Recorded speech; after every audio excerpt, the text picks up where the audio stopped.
Oke, tadi kita udah belajar bab 1 dan sekarang masuk bab 2. Itu teori psikoseksual Sigmund Freud.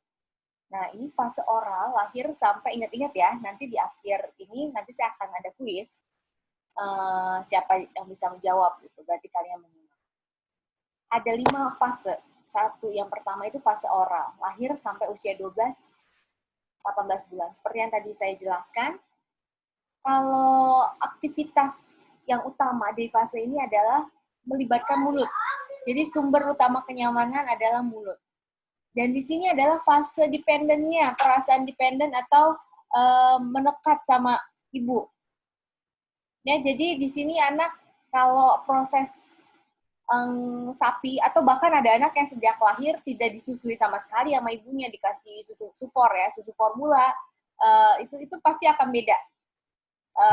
Kelekatan, attachment sama ibu, mungkin dia nggak terlalu bergantung gitu, atau dia lebih cuek anaknya, ya nanti itu pasti ada pengaruhnya kalau menurut teori perkembangan, bukan menurut saya, menurut Sigmund Freud. Bahkan kalau ada yang hambatan di fase ini, terfiksasi itu hambatan, yaitu nanti bisa menunjukkan perilakunya ketika dia besar, bahkan dewasa, merokok, aktivitas yang melibatkan mulut. Aku izin juga. Oke. Suara itu. Izin apa? Ada suara apa ini? Bisa di mute. Oke, yang kedua ini fase anal. Fase anal itu usia 1 sampai 3. It's okay. It's because you stamp your feet there. No worry. You sit properly. Fase anal usia 1 sampai 3 tahun atau toddler, ini karakteristiknya organ anus atau dubur dan rektum merupakan sumber kenyamanan. Di sini masanya toilet training. Jadi udah lepas tuh fase oral. Jadi gini, idealnya anak-anak itu kalau sudah umur segini dia udah nggak nenen gitu, udah nggak menyusui. Nanti kalau udah 3 tahun dia udah nggak pakai pampers, udah bisa bilang pipis gitu. Itu ideal ya. Jadi kalau nanti ada anak yang nggak tepat atau misalkan 5 tahun, 6 tahun masih pakai pampers, masih pakai popok gitu. Nah, itu berarti ada masalah gitu kalau menurut teori. Jadi kalian biar paham dulu. Jadi teori ini menjelaskan seperti apa. Sumber kenyamanannya anus dubur. Disinilah anak usia 1 sampai 3 tahun atau dikenal toddler itu harus belajar toilet training. Ini pasti pro kontra. Ada orang tua kalau yang males, udah deh, dia pakai popok aja daripada ribet, apalagi kalau keluar gitu. Jadi di sini ada mengotori aktivitas yang umum, misalkan dia pipis ngompol istilahnya ya, ngompol atau dia pup sembarangan gitu. Nah, pada fase ini ada orang tua atau pengasuh yang udah deh, daripada ribet pakai popok terus. Padahal anaknya udah bilang, aku mau pipis. Ya udah, kamu kan pakai popok pipis aja. Nggak akan kemana-mana. Nah, ini katanya nih, kalau dibiarkan terus-menerus, anak yang seperti ini ketika sudah besar, dia jadi boros. Jadi seenaknya. Ada aturan juga ditabrak aja. Ngeri kan? Kalau menurut teorinya Freud itu ngaruhnya di waktu di fase anal. Jadi kalau misalkan mau nggak diturutin tuh dia ngamuk misalkan. Atau sebaliknya, anak yang terlalu dikekang. Misalkan dia mau udah dilepas, mamanya tapi cemas atau pengasuhnya cemas, setiap ini, ayo kamu pipis, dipaksa, ayo ini waktunya pipis, aku nggak mau pipis bunda, aku nggak mau pipis mama, pipis udah nanti daripada kamu ngompol, dipaksain juga harus pipis, harus pup, harus BABA, BAK, akhirnya anak itu jadi takut gitu. Kalau misalkan dia nggak pipis, nanti dia ngompol, dia takut gitu. Takut kalau misalkan dia ngompol, nanti dimarahin abis-abisan sama mamahnya. Gimana sih? Kamu kok ngompol? Kenapa nggak bilang? Tadi waktunya pipis, nggak mau pipis. Makanya tadi waktunya pipis, misalkan seperti itu. nanti dia udah gedenya jadi orang yang keras kepala, pelit, kikir. Katanya ya, bukan kata saya loh, ini kata teori. Jadi dia akan apa ya? Dia akan jadi orang yang hitungan. Kenapa? Waktu kecil itu dia benar-benar sampai akhirnya mau pipis aja sampai dia tahan karena ketakutan gitu, misalkan takut dimarahin. Jadi dia jadi jadi orang yang keras kepala gitu. Dia kalau di sini nih. Jadi unretentiveness personality, tahan gitu. Terus kalau yang bebas sepuasnya gitu jadi seenaknya, suka-suka dia. Yang ada orang tua yang terserah deh mau pipis di mana aja, kan pakai popok atau pakai pampers atau pakai ini. Terus kalau kamu mau pipis di situ juga nggak apa-apa, nggak dimarahin gitu, nggak diatur, nggak ada aturan. Jadi orang yang kurang ajar ya, anaknya jadi temper tantrum, bisa ngamuk di mana aja. Mungkin pernah lihat anak di mall atau di jalan mau dibeliin minta balon atau minta apa gitu, terus nggak dikasih, terus dia ngamuk gitu. Nah itu mungkin dari fase ini akibatnya. Itu ya, ini menurut kita ngomong teori, bukan kata saya sekali lagi. Ini menurut teorinya gue. Next. Fase falik 3-6 tahun. Ini usia prasekolah. Biasanya nih anak PAUD ya, 3-6 tahun ini anak kelompok bermain atau playgroup atau anak TK. Karakteristiknya ini organ genital. Kalau perempuan vagina, kalau laki-laki penis. Dan sambil belajar psikologi perkembangan anak ini, saya mau mengingatkan kalian jangan pernah pakai istilah-istilah untuk organ genital atau alat kelamin. Misalnya, kadang suka dengar kan, nanti burungnya terbang itu pakai celananya, nanti kalau enggak burungnya terbang. Penis dibilang burung gitu. Nanti ketika di sekolah, kamu jangan aneh kalau ada anak, ayo anak-anak, ayo sama bunda kita gambar burung ya. Terus anak itu cekikikan, ih bunda jorok, kok bunda gambar burung. Itu pasti nggak benar tuh di rumahnya. Pasti dia burung asosiasinya tuh alat kelaminnya. Makanya jangan pernah kalian bohong-bohongin anak. Ini sex education ya, bukan jorok-jorokan. Kita kalau ngajarin anak tuh nggak boleh bohong. Ya. Terus vagina dibilang ada kue apem misalkan, atau apalah istilah-istilahnya. Karena merasa tabu kan orang dulu tuh biasanya. Tabu ngomong vagina gitu, akhirnya kue apem atau apa. Nanti kalau dia ke pasar, tukar wadai, terus ada apem, nanti dia ketawa cekikikan sendiri. Ih, jorok, misalkan, kok apem, itu tebak pipis. Bikin sesat gak? Sesat anak kan, apalagi anak kecil itu, dia absorber mind, dia lagi nyerap apapun. Jadi kalau kita salah ngajarinnya, itu akan diingat selamanya. Nah, jadi di sini ketika anak usia 3-6 tahun ini, anak ini biasanya mulai melakukan masturbasi. Kok bisa sih, Bu? Kan masih kecil. Jadi sih nggak ngerti kalau dia sedang melakukan masturbasi, anak itu nggak ngerti. Tapi dia tuh sedang melakukan aktivitas atau kenikmatan yang besar. Jadi dia keingintahuan seksualnya besar juga saat ini. Oh, contohnya gini. Oh, ternyata kalau aku garuk-garuk, misalkan penis aku itu enak, misalkan. Jadi keterusan deh dia garuk-garuk. Ini saya punya klien, begitu. Sampai gurunya, wali kelasnya laporin ke saya. Terus kenapa? Kenapa kamu pegangin penismu terus gitu? Aku gatel. Gatel, aku garuk. Enak. Terus ya aku terusin. Gatel, garuk enak. Gatel, garuk enak. Simpel kan, anak nggak ngerti kalau dia sedang melakukan masturbasi. Itu yang laki-laki ya. Yang perempuan, ada anak teman saya juga cerita gitu. Saya nggak, anak saya cowok semua ya, anak saya laki-laki semua, saya dia nggak tahu gitu kalau perempuan masturbasi seperti gimana kalau anak kecil. Jadi ternyata dia kalau lagi cemas, kalau lagi ada masalah, atau dia lagi dimarahin mamanya, atau orang tuanya, atau dia tuh suka jepit-jepit gitu. Nah ini perempuan semua kan, kecuali satu yang laki-laki. Mungkin punya pengalaman juga. Jadi dia jepit-jepit. Dia kayak, apa ya, dia dijepit-jepit gitu, di kayak duduk, terus ditekan-tekan gitu.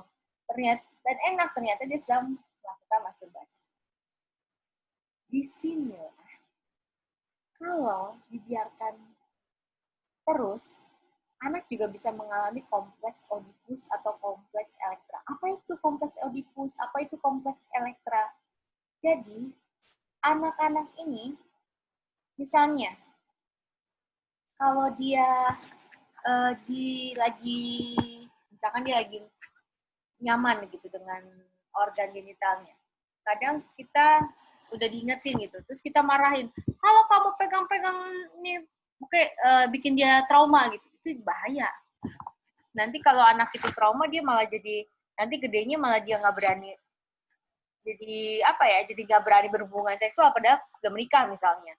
Jadi impoten, misalkan kalau yang laki-laki.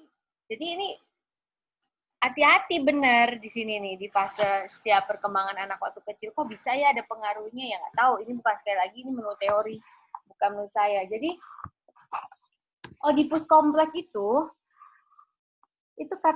kateksis atau attraction ya, dia objek kepada orang tua yang berlawanan jenis, serta permusuhan kepada orang tua sejenis. Misalnya, anak laki-laki tuh dia pengen deket sama mamahnya, terus dia mau menyingkirkan ayahnya. Sebaliknya, anak perempuan ingin dekat sama ayahnya dan menyingkirkan ibunya.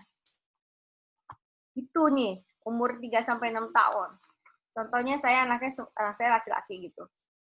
Yang gede udah 8-9 tahun sih udah enggak ya. Yang kecil nih, ada anaknya di sebelah saya. Nah tuh, what this? Yang lagi ribut dari sebelah nih. Dia gitu, kalau misalkan saya lagi deket sama suami saya gitu, sama dedinya, nggak boleh, Dedi go, Dedi sana gitu, Dedi pergi gitu, karena mommy is mine, saya itu punya dia gitu. Itu biasanya. Nah, kalau anak perempuan biasanya kan kita kenal istilah daddy's girl atau anaknya papa gitu. Biasanya orang perempuan menurut teori ya, mungkin dekatnya sama papahnya.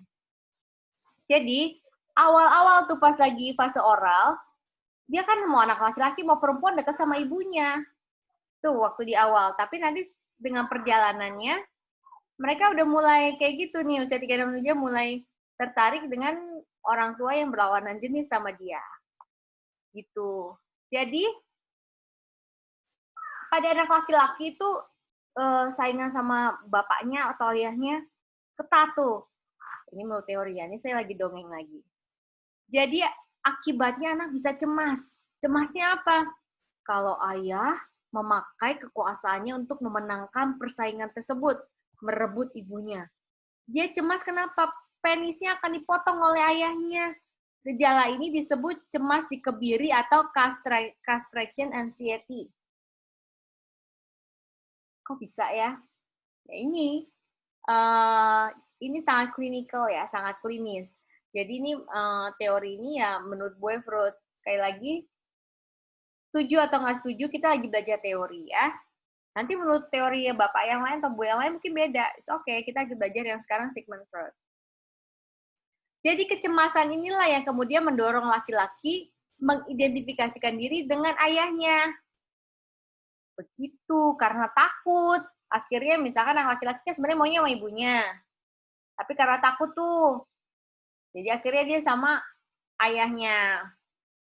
Ada beberapa manfaat, jadi anak secara tidak langsung memperoleh kepuasan impuls seksual pada ibunya seperti kepuasan ayahnya. Perasaan erotik pada ibu yang berbahaya diubah menjadi sikap penurut atau sayang kepada ibunya. Identifikasi kemudian menjadi sarana terpenting untuk mengembangkan superego, adalah warisan dari Oedipus kompleks. Identifikasi menjadi ritual akhir dari Oedipus kompleks yang sesudah itu ditekan repres ke alam tidak sadar. Jadi, itu anak laki-laki. Kalau anak perempuan gimana? Rasa sayang kepada ibu segera berubah menjadi kecewa dan benci sesudah mengetahui kelaminnya berbeda dengan anak laki-laki.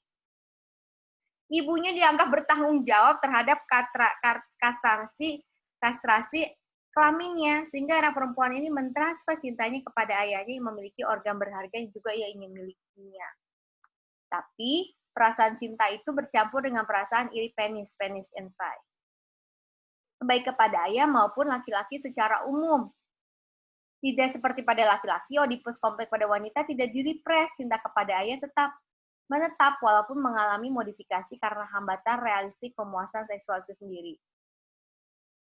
Jadi ini dikenal dengan elektra kompleks. Kamu nggak perlu detail tahu, ini hanya sekedar pengetahuannya. Jadi nanti elektra kompleks kan kalau yang laki-laki Oedipus kompleks nih. Kalau anak perempuan tuh elektra kompleks. Jadi reda ketika gadis menyerah, tidak lagi mengembangkan seksual kepada ayahnya, terus dia mulai role modelnya ibunya lagi. Yang bahaya itu apa? Kalau terhambat di fase ini, dia jadi bingung. Aku ini laki-laki atau perempuan? Kebayang dong kalau laki-laki, dia tetap mengidentifikasikan dirinya sebagai apa ya? Jadi dia tuh tetap ibunya. Nanti kan dia jadi kemayu. Laki-laki tapi melambai.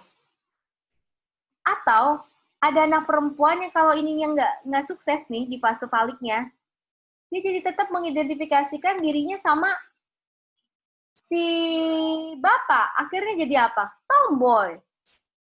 Disinilah yang berbahaya. Bahayanya apa? Nanti di fase genital, kalau di fase sininya nggak smooth, ada hambatan, itu anak yang bisa bingung identitas seksualnya. Makanya kita kenal ada homoseksual, ada lesbi, jadi orang yang bingung gitu.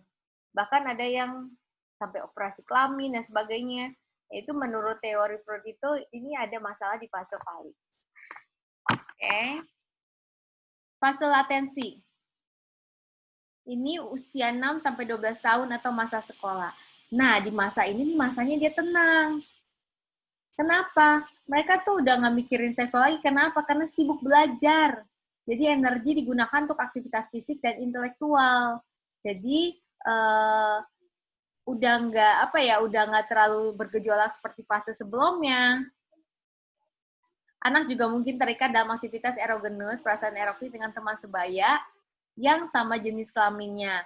Jadi dia lagi seneng mainnya, biasanya kan gini, anak SD awal itu biasanya kan ngegeng kan, aku nggak mau main sama dia, biasanya kok cewek sama cewek, cowok sama cowok, kalau dulu inget-inget lah kalian ya, biasanya punya geng kan, cewek-cewek semua cowok-cowok, baru nanti udah agak besar, baru campur-campur jenis kelaminnya misalnya.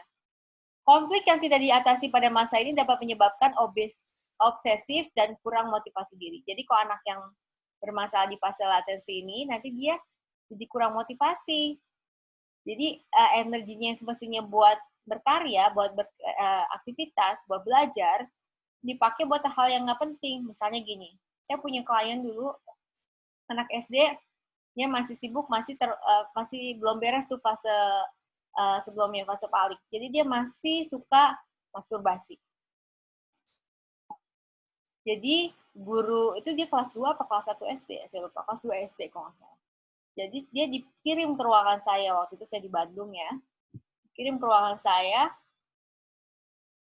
guru BPL waktu itu. Terus kita ngobrol sama dia itu, gatel, garuk enak. Nah, dia jadi nggak konsentrasi di sekolah. Jadi guru jelasin apa, dia nggak nangkep anak ini. Jadi,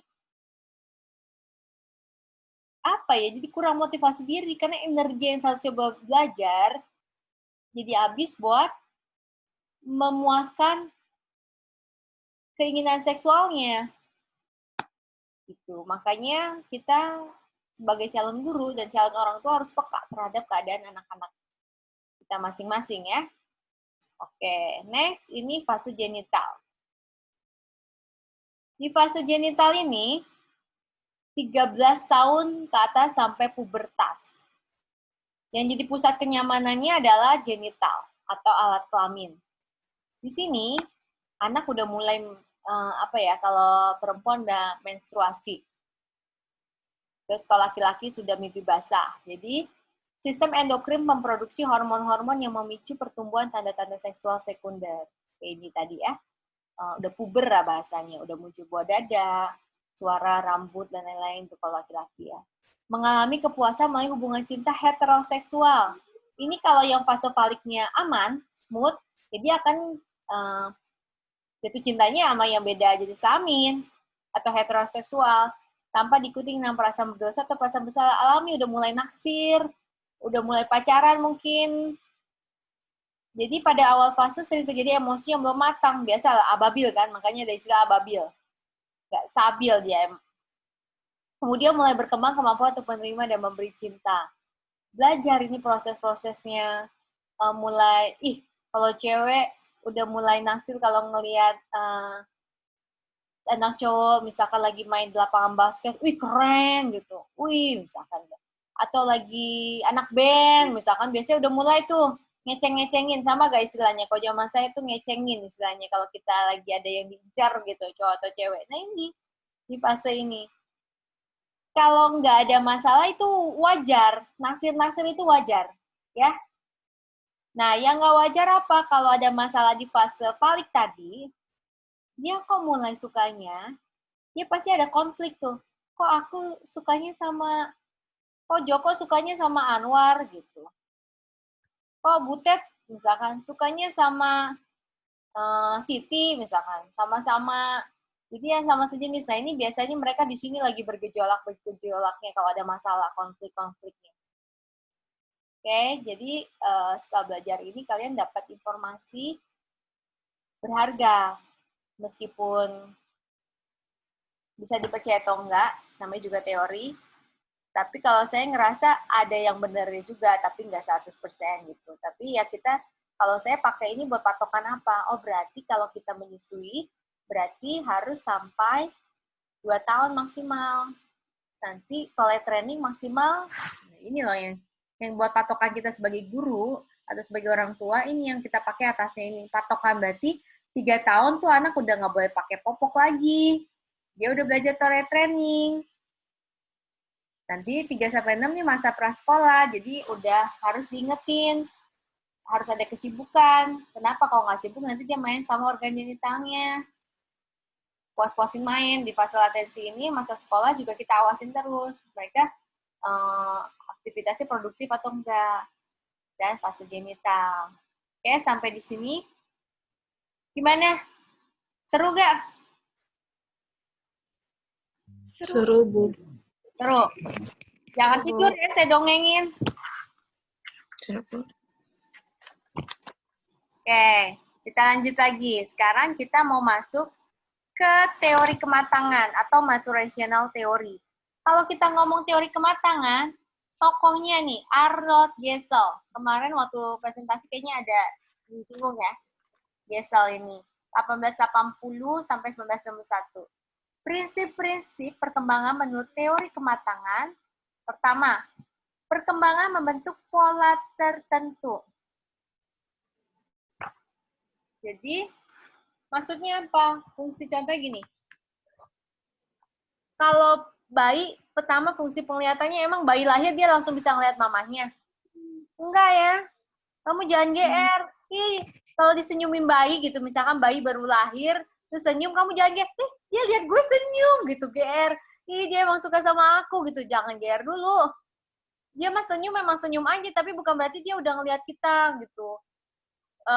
Jadi memang itu ada pola tertentunya. Jadi fungsi penglihatan pada bayi ketika lahir, gerakan mata bayi tidak beraturan dan belum mengarah pada tujuan tertentu. Namun setelah beberapa hari kemudian bayi tersebut akan mampu mengendalikan gerak matanya dan mengarahkannya ke objek tertentu dan bertahan sekilas pada objek tersebut. Pengendalian penglihatan itu dapat terjadi karena sudah terbentuk pola hubungan antara impuls saraf otak dengan otot-otot halus yang menggerakkan mata. Jadi sepanjang perjalanannya nanti akan semakin lebih besar lagi polanya dan lebih luas gitu. Jadi mulai ada koordinasi dari yang tadi seputaran mata, udah ada mulai koordinasi mata dengan tangan.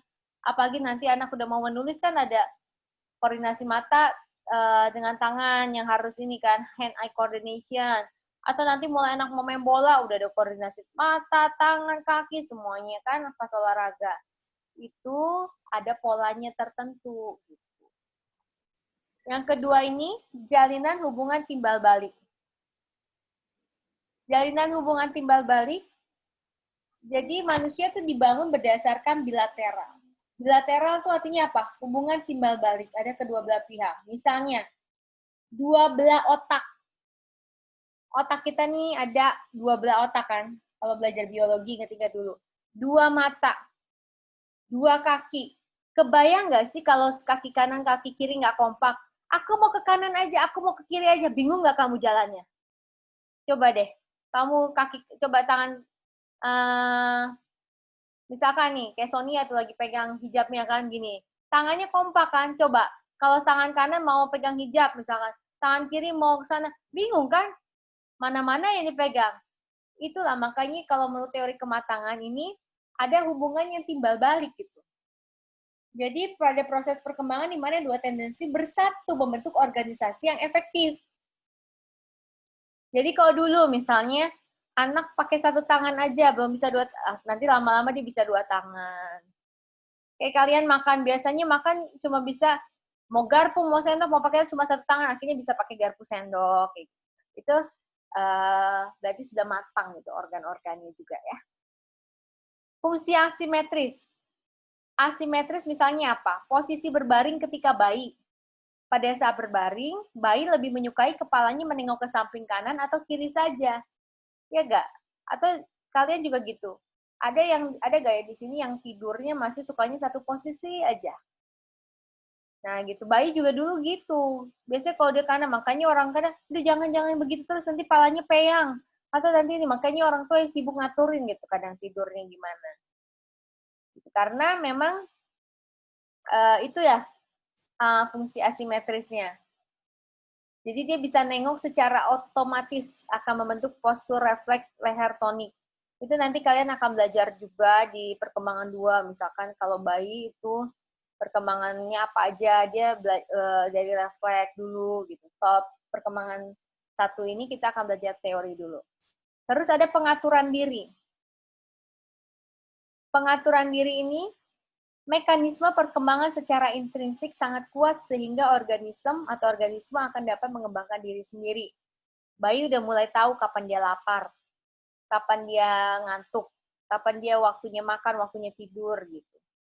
Jadi dia udah mulai ngatur dirinya. Jadi sebenarnya dari lahir sudah fitrahnya, sudah kodratnya anak tuh dia punya kemampuan untuk mengatur dirinya sendiri. Oke? Individualitas. Gesell menjelaskan bahwa anak normal akan berkembang berdasarkan rangkaian perkembangan yang sama, tetapi tidak memiliki rata kecepatan perkembangan yang bervariasi. Jadi kecepatan perkembangan dipengaruhi itu apa? Temperamen dan kepribadian. Kecepatan perkembangan ini berkembang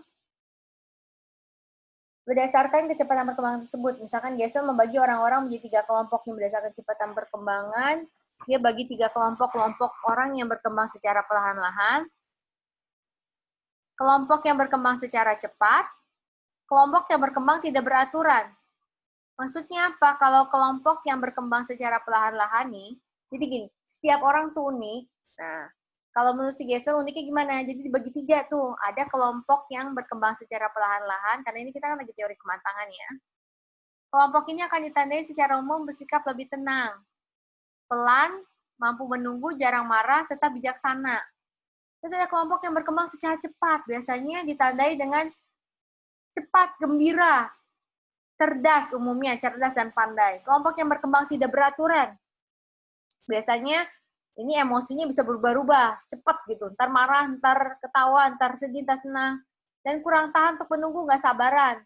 Jadi kadang-kadang bisa terlihat cerdas, kadang-kadang. Masing-masing kelompok tersebut membutuhkan perlakuan yang berlainan dengan budaya. Budayalah yang harus menyesuaikan diri dengan keunikan masing-masing individu. Terus ada filosofi yang mendasari ketika mengasuh anak nih menurut Gesell. Ada beberapa tips untuk orang tua ya, nggak dari situ saya bacain aja. Buanglah jauh-jauh anggapan bahwa anak yang sedang berkembang sangat bergantung pada orang tua. Berusahalah untuk menghargai pertumbuhan luar biasa yang terjadi. Jadi amatilah perubahan yang terjadi setiap minggu, bulan, dan seterusnya. Akibat adanya proses perkembangan. Hargai ketidakmatangan anak dengan mengantisipasi bahwa sebelum anak mampu berjalan sendiri, ia membutuhkan bimbingan. Cobalah untuk menghindari berharap yang lebih pada anak. Biarkan anak berkembang tahap demi tahap sesuai diri sendiri. Pro dan kontra teori kematangan Gesell. Banyak ahli perkembangan yang mencoba menguji teori kematangan ini. Ya, pro kontranya nih. Jadi sebagian setuju, sebagian tidak setuju gitu. Jadi sejak lahir, bayi sudah memiliki kapasitas yang mengejutkan. Bayi mampu mengikuti gerakan benda, mampu meraih benda, mampu mengelompokkan benda berdasarkan warna, bahkan mampu mengimitasi. Mengimitasi itu meniru gerakan. Kelompok ini dimotori McFarlane. Salah satu ahli perkembangan yang mendukung teori kematangan ini adalah Maria Montessori. Nah, oke, sampai di sini bisa dipahami? Bisa, Bu. Ya. Lanjut lagi ya. Nah, ini teori psikososial. Kemarin Septi juga udah menjelaskan.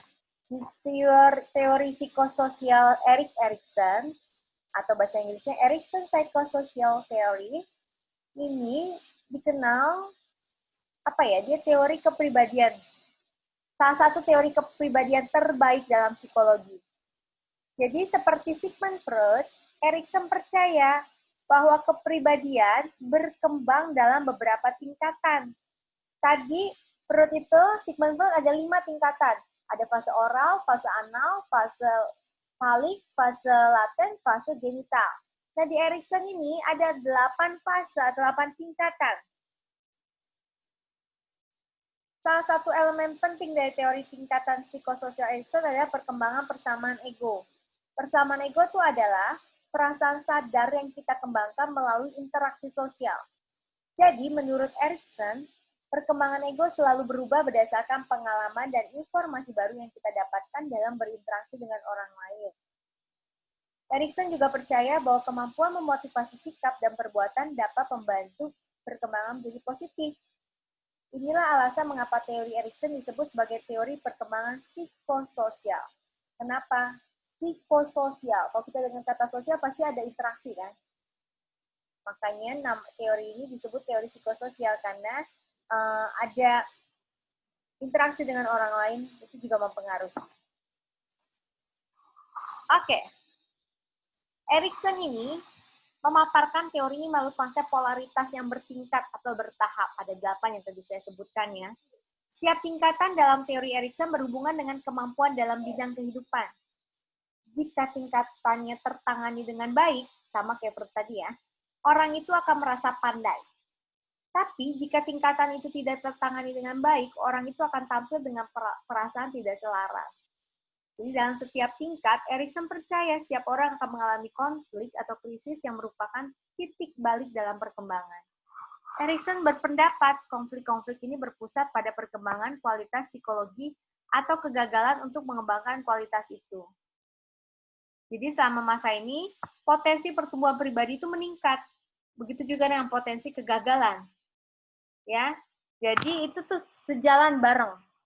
Kalau sukses, meningkat tuh pertumbuhannya. Tapi kalau nggak sukses, dia akan gagal. Makanya teorinya Erikson ini pasti pakai versus. Sudah baca? Sudah dengar kan kemarin pasti trust versus mistrust. Pasti ada versusnya. Kalau sukses berarti anaknya trust-nya menang ya. Kalau nggak sukses berarti dia mistrust. Oke, sekarang kita akan baca satu-satu. Usia lahir 12-18 bulan. Indikator positifnya, kalau dia trust, berarti dia belajar percaya pada orang ini, nyambung kan sama Freud. Makanya saya bilang nih, baru 2 teori ini aja udah ada benang merahnya. Dia nyambung. Tadi kalau di Freud fase oral, kalau di sini trust mistrust, lahir sampai 12-18 bulan. Jadi kalau anak ini sukses nih, indikator positif ini belajar percaya pada orang lain. Nyambung kan sama Freud tadi? Rasa aman. Kalau indikator negatifnya dia kalau nggak sukses nih di tahap ini, dia jadi orang yang nggak percayaan. dan tidak bisa ditebak. Pemenuhan kepuasan untuk makan, menghisap, rasa hangat, nyaman, cinta, dan rasa aman menghasilkan kepercayaan. Jadi pada saat kebutuhan dasar tidak terpenuhi secara adekuat, bayi menjadi curiga, penuh rasa takut, dan tidak percaya. Nilai yang dipelajari di fase ini atau tahap ini adalah harapan atau hope. Kedua, tahap kedua itu autonomi versus shame. Autonomi versus shame atau doubt. Jadi di fase ini, usia 1 sampai 3 tahun. Jadi sama kalau tadi di fase anal ya, kalau di Freud. Indikator positifnya pengendalian diri tanpa kehilangan harga diri. Indikator negatifnya terpaksa membatasi diri atau terpaksa mengalah. Jadi anak mulai mengembangkan kemandirian, yakni atas pemilihan makanan, mainan, kesukaan. Terus anak juga sudah mulai milih bajunya sendiri. Jadi mulai ada pengendalian diri. Jika kemandirian toddler tidak didukung oleh orang tua, mungkin anak menjadi kepribadian yang ragu-ragu. Misalnya gini, anak tua 3 tahun, aku mau memakai baju merah ini. Terus kata ibunya atau pengasuhnya, jangan, baju merah jelek, kamu pakai baju hijau. Oke, sekali. Terus besoknya, aku mau main ini. Terus kata ibunya atau pengasuhnya, jangan main ini, kamu main itu aja. Oke. Terus, aku mau makan ini. Nggak usah, jangan makan itu, makan ini aja. So, gitu terus. Nanti udah gedenya, dia akan jadi anak yang nggak mandiri. Kemarin ini tahun kapan saya ada klien itu sudah kuliah ya. Semester 3 atau apa, dia masih bingung mau kuliah jurusan apa. Dia udah kuliah. Bener gak ya jurusan aku? Atau kalau kalian yang kadang masih bingung gitu. Menentukan pasangan hidup, misalkan contoh. Aku ada 3 cowok nih, misalkan lagi deketin kalian. Atau ada 3 perempuan, misalnya. Contoh aja nih. Misalnya lagi deket, terus kalian bingung mau pilih yang mana. Atau kalian bingung mau jadi orang yang ragu-ragu gitu. Gila, kamu boleh minum dulu, Gi, biar nggak nguap mulu. Untuk makan permen, dari tadi udah nguap berapa kali tuh. Sana, mau ambil minum dulu atau mau ngisi permen boleh. Oke, lanjut lagi ya. Jadi disinilah, kalau ada orang-orang yang masih galau-galau, dia mungkin, kata teori Erikson, ya ini ada masalah. Mungkin dicek lagi, makanya saya bilang ketika belajar ini akan lebih rasuk, akan lebih mengena ketika kalian mengingat-ingat waktu kalian kecil. Kalau sekarang misalkan kalian jadi orang yang susah mengambil keputusan, kurang yakin lah. Jadi orang yang kurang yakin, ya ini mungkin ketika fase inilah, tahap ini ada yang nggak beres. Ya, karena nilai yang dipelajari di tahap ini ada keyakinan will. Atau kalian yang pemalu, mungkin ya dulu, ya waktu usia 1-3 tahunnya, seperti itu pengalaman kalian, nggak punya ada kesempatan untuk mandiri, jadi malu deh, dan ragu-ragu. Terus ini tahap, kalau kita di Freud tadi belajar di fase balik. Nah, kalau di Erikson, inisiatif versus rasa bersalah. Indikator positifnya mempelajari tingkat ketegasan dan tujuan mempengaruhi lingkungan. Mulai mengevaluasi kebiasaan perilaku diri sendiri dan interaksi sosial lainnya. Indikator negatifnya kurang pede, takut salah, pembatasan dan kontrol yang berlebihan terhadap aktivitas pribadi. Kalau anak berhasil, merasa mampu dan kompeten dalam memimpin orang lain. Dia bisa jadi anak yang bertanggung jawab, misalkan, yaitu. Jadi dia punya inisiatif. Kalau misalkan kalian nih mahasiswa, oh lihat nih, ada temen yang kok ini nggak ada nih, udah berapa waktu nggak kuliah, kamu punya inisiatif untuk kontak dia, misalkan. Atau Rosa kemarin, nah Rosa nih udah termasuk punya inisiatif, kemarin dia, Bu saya udah bikin Excel-nya gini. Itu mungkin dia aman nih di tahap ini, misalnya. Contoh ya. Tapi ada orang yang ragu-ragu, terus dia kurang inisiatif, Bayangin, di depan matanya air tumpah. Orang bolak-balik lewat, terus dia diem aja. Ini anak waktu kecilnya, mungkin di fase ini dia apa ya, nggak punya inisiatif kali ya. Semuanya udah disiapin sama lingkungannya. Dan perasaan bersalah tidak menyenangkan dapat muncul apabila anak tidak diberi kepercayaan dan dibuat merasa sangat cemas. Kebanyakan rasa bersalah dapat digantikan dengan cepat oleh rasa berhasil. Di sini nilai yang dipelajari tujuan atau purpose. Jadi kalau anak yang orang tuanya terlalu banyak ngatur, bapaknya dominan atau ibunya dominan, anak jadi nggak punya inisiatif, padahal anaknya mau gambar. Masa warna ban tuh merah, ban tuh hitam gitu. Padahal kan suka-suka dia ya, gambar-gambar dia, rese banget sih orang tua ya.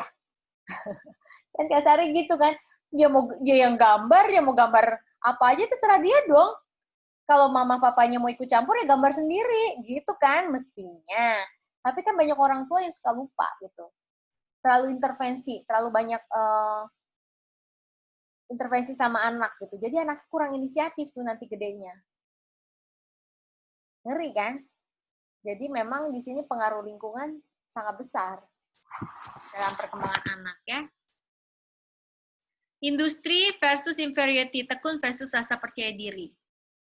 Ini usia sekolah sampai pubertas ya, 6 sampai pubertas. Indikator positifnya mengembangkan perasaan bangga kalau dia berhasil. Negatifnya rendah diri. Rendah diri beda sama rendah hati ya. Rendah hati itu maksudnya tidak sombong gitu. Rajin menabung dan tidak sombong gitu. Kalau rendah diri itu minderan.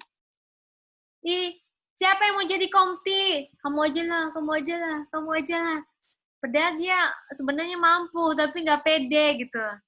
Nah ini ada masalah di sini mungkin waktu SD, usia SD. Atau ketika apa ya, nih anak waktu negatifnya dia bisa menarik diri dari sekolah. Ada kan anak SD yang baru SD aja tapi dia udah bisa kabur dari sekolah, bolos sekolah, terus mulai nggak mau main sama teman, merasa tidak kompeten, aku nggak mampu. Nah ini memang lagi, ibaratnya usia begini lagi galau-galaunya tuh ini nih, industri, rasa tekun versus melawan rasa rendah diri. Inferiority itu rendah diri. Tapi kalau anak didukung dan diarahkan oleh orang tua dan guru, nah inilah kalian calon guru juga ya. Siapa tahu nanti meskipun nanti kalian ngajar SD juga, kalau gurunya juga kasih support total buat anak-anak itu sangat berpengaruh. Makanya luar biasa loh kalau jadi guru. Jadi guru itu ibaratnya berkatnya dunia dan akhirat gitu. Kenapa? Karena kalian itu nggak cuma ngajar, nggak cuma 1 tambah 1, 2 tambah 2, enggak. Tapi kalian itu jadi role model dan bisa menjadi motivator juga untuk anak. Anak yang menerima sedikit atau tidak sama sekali dukungan dari orang tua, guru, atau teman, dia akan jadi tumbuh menjadi anak yang ragu akan kemampuannya untuk berhasil. Kasihan banget kan?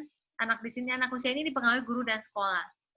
Guru memiliki tanggung jawab khusus bagi perkembangan ketekunan anak. Di sini yang pelajari keterampilan atau skill. Kasihan kalau ada sampai anak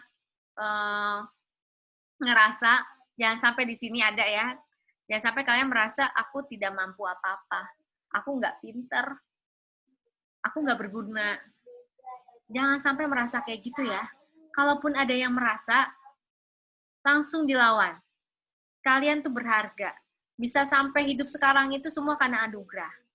Masih bisa bernafas, nggak pakai ventilator, masih bisa bernafas dengan enak, itu semua anugerah. Jadi kalau kalian lagi merasa nggak pede, lagi merasa rendah diri, lagi merasa nggak berharga, lagi merasa nggak berarti, kamu harus ingat-ingat, tarik nafas, buang nafas, tarik nafas, buang nafas, tarik nafas, tahan, buang nafas, terus kamu harus bersyukur. Gimana nggak berharga bisa tumbuh sampai segede gini? Itu aja dulu. Gimana nggak berharga masih dikasih nafas. Jadi kalau tiap kalian lagi nggak pede, misalkan kerja kelompok, terus temennya nggak percaya, kamu bisa, udah aku aja yang kerjain, kamu lama kerjainnya, udah, kamu harus bisa bilang sama diri kamu, aku bisa gitu. Tapi jangan cuma ngomong doang, sambil kamu usaha gitu. Buktikan kalau kamu memang bisa dan kamu memang berharga. Karena nggak mungkin kalau sampai segede gini, kamu tuh salah diciptain Tuhan. Gitu, karena Tuhan nggak pernah salah, ya. Identity versus identity confusion. Ini anak usia 10-20 tahun atau remaja, teenager. Nah, ini anak usia ini. Sekilas ya, karena ini sebenarnya udah bukan ranah kita PAUD. Udah selesai tuh sampai yang tadi sebenarnya. Ya, tapi ini kita sekedar tahu, jadi saya akan bahas sekilas aja. Jadi indikator positifnya mengeksplorasi kemandirian dan membangun kepekaan diri. Indikator negatifnya bingung, ragu-ragu, tidak mampu menemukan identitas diri. Terus individu mengembangkan penyatuan diri, penyatuan rasa diri sendiri. Anak dihadapkan memiliki banyak peran baru dan status sebagai orang dewasa dalam pekerjaan dan romantisme. Bagi mereka yang menerima dukungan memadai, maka eksplorasi personal, kepekaan diri, perasaan mandiri, dan kontrol dirinya akan muncul. Ini kalian masih masuk usia ini nih. Kebanyakannya. Bagi mereka yang tidak yakin terhadap kepercayaan diri dan hasilnya akan muncul rasa tidak aman dan bingung terhadap diri dan masa depannya. Aku mau jadi apa ya? Aku masuk PG PAUD, nanti pas di semester 2, semester 3, aku mau pindah jurusan, terus nanti udah pindah jurusan, aku mau pindah jurusan lagi, Nah, ini orang-orang yang bermasalah di identity versus identity confusion. Tapi kalau orang yang nggak bermasalah, dia tahu, oke, aku masuk di PG PAUD, aku udah punya bayangan, aku nanti mau bikin PAUD di kampungku, aku mau berkarya, oke lah, katanya sih gaji PAUD, guru PAUD kecil, katanya, tapi nggak semuanya ya. Tapi aku kerja kan PAUD cuma sampai jam berapa tuh, nanti aku Sabtu Minggu, terus sorenya aku mau punya bisnis, misalkan. Jadi, kamu udah punya tahu tuh, udah punya rancangan masa depan kamu, gitu. Itu berarti kamu yang nggak ada masalah dengan identitas kamu. Tapi kalau orang yang masih bingung dengan, aku habis ini mau ngapain ya? Aku pacaran mau ngapain ya? Orang yang banyak bingung, itu berarti ada masalah, gitu. Terus gimana? Ya bisa dipelajari ya, hidup itu bisa dipelajari. Jadi harus dilatih, harus berlatih untuk supaya nggak bingung-bingung lagi. Gitu. Intimasi versus isolation usia 18 sampai 25. 18-25 sampai 45 tahun. Ini biasanya sudah menikah ya. Indikator positifnya berhubungan intim dengan orang lain. Udah belajar komitmen. Negatifnya menghindari suatu hubungan. Mungkin kamu pernah ketemu om, tante, mina, atau bue, tambi, enggak ya, ketuaan. Atau tetangga, atau siapa yang belum nikah misalnya. Padahal orangnya ganteng loh. Orangnya cantik misalkan. Atau enggak jelek-jelek banget, tapi kok belum nikah. Ternyata dia takut komitmen. Mungkin punya pengalaman patah hati dulu, jadi dia takut untuk memulai hubungan lagi karena takut disakiti, takut tersakiti lagi gitu. Jadi cinta yang tertolak ya, atau cinta yang tertukar, apalah. Ya, jadi dia nggak berani ngambil komitmen. Tuh, jadi Fatul jangan nih senyum-senyum, jangan-jangan punya pengalaman nih Fatul. Ya, jadi itu pengaruhnya. Jadi kalau dia sukses, dia bisa komitmen, bisa menikah, bisa berumah tangga. Tapi kalau nggak sukses, dia jadi orang yang nggak bisa berkomitmen, sedih. Berkomitmen tuh nggak mesti menikah ya, berkomitmen dalam pekerjaan. Jadi dia kalau kerja, kutu loncat. Dari satu pekerjaan, nggak cocok dia pindah kerjaan lain, nggak cocok dia pindah, selamanya kayak gitu, capek loh orang hidup kayak gitu kan. Gitu. Oke, ketidakpastian individu ya, ini bisa dibaca ya, nilai pelajaran di sini kasih loh. Terus ada generativity versus stagnation. Jadi ini buat dewasa tengah 40-50-an tahun. Bangkit atau stagnan. Positifnya perhatian dengan orang lain. Di usia gini udah mulai care. Negatifnya perasaan terhadap diri sendiri kurang merasa nyaman, tidak produktif. Orang dewasa bimbingan untuk generasi selanjutnya. Biasanya usia gini mereka udah mulai apa yang bisa dilakukan gitu buat lingkungannya. Terus absorpsi diri tuh dia orang